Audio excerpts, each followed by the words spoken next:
Classificação indicativa. Livre para todos os públicos.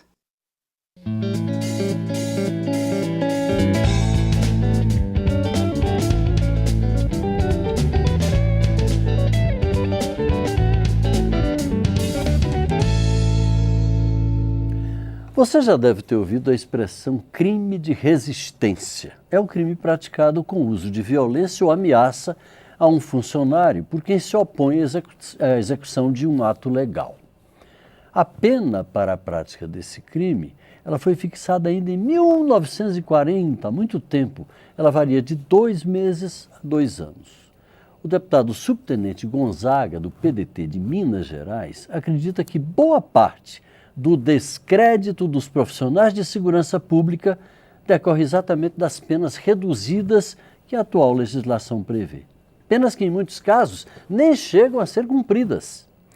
Na campanha eleitoral, ele prometeu e cumpriu, apresentou um projeto elevando essas penas, como forma de garantir que os criminosos obedeçam aos policiais nas operações de prisão e condução. O deputado subtenente Gonzaga é o nosso convidado desta edição do Palavra Aberta. Deputado, seja bem-vindo ao Palavra Aberta. Obrigado.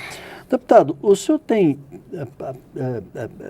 experiência nessa área. O senhor poderia falar um pouco sobre esses crimes de resistência? As pessoas resistem por quê? Porque sabem que é praticamente impune isso daí? Exatamente, Paulo, essa é a minha visão. Eu rejeito, acho que como a maioria da população brasileira, um Estado totalitário. Mas nós não podemos abrir mão de ter um Estado com autoridade para exercer esse controle. E no caso do Brasil, quando se trata de segurança pública, nós precisamos de repensar essa relação do cidadão com o Estado e vice-versa. E a questão da resistência e também da desobediência, são 2 crimes que têm tudo a ver com essa relação, principalmente com os policiais, que não há punição, né? No caso da desobediência, pena de 15 dias, a mínima. Então não há punição. E, por outro lado, há uma grande responsabilidade do policial que fizer qualquer coisa com um cidadão desse que correu. Vamos citar um exemplo concreto. Se um cidadão recebe uma determinação para uma parada, para passar por uma identificação, por uma revista, e ele corre, e se essa fuga gera uma reação do policial, que pode ser menos ou mais violenta, com maior ou menor uso de força, quem sai responsabilizado é o policial. O cidadão é lucro para ele correr. Então ele pode ser o criminoso mais perigoso, que por não ter obrigação de obedecer, ou que a resistência não gera nenhuma consequência prática para ele, o policial que assume a responsabilidade caso tenha que correr atrás dele. Nós temos uma convicção... E aí, no caso de acontecer alguma coisa, um confronto, o policial tem que usar da força, o policial também está sujeito a algum tipo de punição? Claro, eu fui, por 22 anos, diretor da nossa associação de classe em Minas Gerais e também na nossa associação nacional.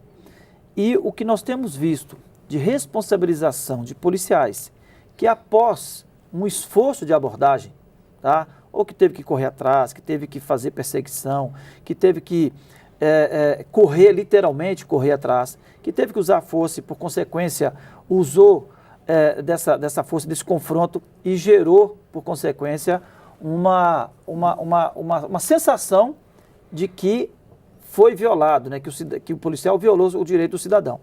Então, o que tem de consequência para os policiais no âmbito criminal e disciplinar é gigantesco.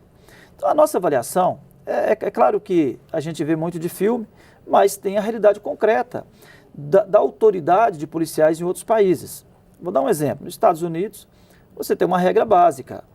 O policial pode usar o megafone da viatura para dar uma ordem de parada numa BR, a gente por vê exemplo. Muito nos filmes, eles mas não é só filme. Mas não é só filme. É para valer. É para valer. O cidadão sabe que ele tem que parar e parar com a mão no volante. E ele vai sofrer a revista. Você não vai ver o policial dando nenhum tapa na cara desse cidadão, porque ele cumpriu, não tem mais nenhuma razão do uso da força. Da mesma forma, você vai pegar na Alemanha, se não me engano, que você pode usar até uma placa de stop e o cidadão vai parar. Ele sabe qual que é o procedimento, sabe qual que é a obrigação dele diante do Estado representado pelo policial. Aqui no Brasil, é direito dele correr. É direito dele correr. Né? Por quê? Primeiro que ele não vai ser punido. porque a pena é ínfima. E segundo, que ele sabe que o policial passa a ter muito mais responsabilidade sobre o ato dele do que dele mesmo. Então, o que nós queremos é estar buscando uma nova relação de autoridade do Estado, nesse caso que nós estamos dizendo, exercida pelo policial, e eu tenho uma convicção, né? Certeza a gente tem depois do fato concreto, mas eu tenho uma convicção, porque você não vê, nem na realidade brasileira, o cidadão, né, pelo menos via de regra você não vê, um cidadão que cumpriu corretamente a determinação de um policial, ele tomar nenhum esfregão, tá certo? Porque não há nenhuma razão, não há sentido, não há nenhum impulso do policial para poder usar de força com o cidadão que você falou, olha, faça isso, põe a mão para cima, ou pare, você vai ser revistado, se identifique.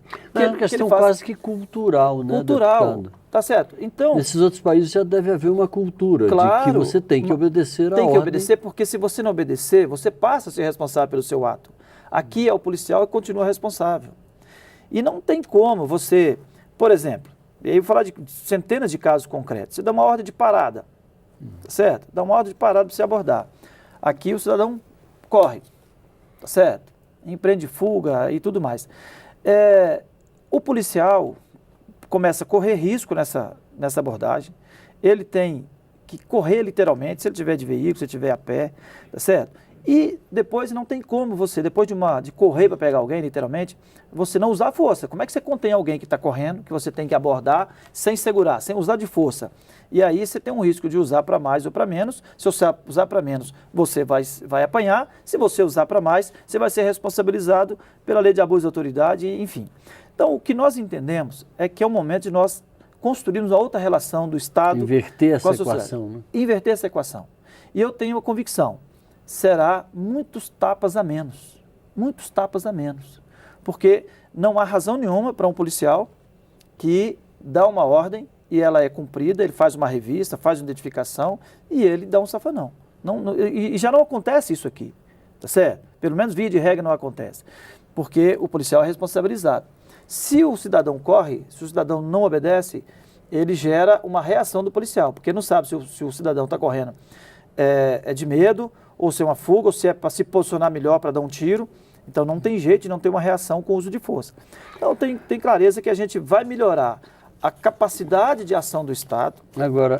Agora, deputado, em qualquer dessas circunstâncias, desses exemplos que o senhor citou, em situações semelhantes, não vou falar exatamente do caso, mas os organismos de defesa dos direitos humanos, normalmente essas instituições dizem, mas espera aí, um projeto desse pode gerar um abuso de autoridade muito grande, porque agora você não pode fazer nada, não pode reagir, etc. O cidadão é que sai perdendo. Qual é o seu argumento em relação a esse tipo de Primeiro, eu acho que é uma retórica que nós temos que superar, certo?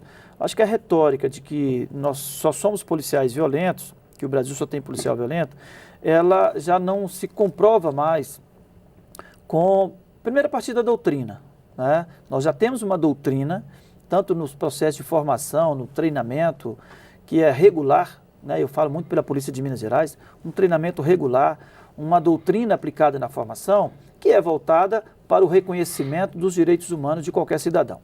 Então, essa retórica de que não pode empoderar mais os policiais, porque ele vai ser violento, é uma retórica que nós temos que enfrentar, nós temos que ter condições de enfrentar, e acho que ela é cada vez menos expressiva, porque muitos ainda estão presos a um discurso de Estado totalitário, tá certo? Onde você prendia com ou sem força e depois da prisão você poderia cometer outro tipo de arbitrariedade. Nós estamos falando de uma polícia cidadã, que precisa desta condição de trabalho. Então, acho que essa retórica também nos faz refletir para nós dizermos, olha, nós precisamos de fato, de todos nós, fazer um encontro com a cidadania, e entendemos isso, mas tenho clareza de que a formação nossa, o treinamento e os nossos princípios, as nossas doutrinas, está toda voltada para a execução de uma polícia cidadã, respeitando a cidadania e os direitos humanos de qualquer um, independente do seu grau de crime que ele tenha praticado. Subtenente Gonzaga, deputado por Minas Gerais. pelo PDT. Muito obrigado pela sua participação aqui com a gente. Eu que A agradeço gente quer mais uma vez. acompanhar esse projeto, porque nos desdobramentos eu acho que a população toda tem o maior interesse nisso. Não é um debate fácil, mas nós temos que fazê-lo. É evidente. Você de casa, muito obrigado pela audiência. Se quiser assistir novamente esta edição do Palavra Aberta ou qualquer outra edição do nosso programa, é só você entrar no nosso site. Anote câmara.leg.br/Palavra Aberta, tudo junto. Um abraço, obrigado e até a próxima.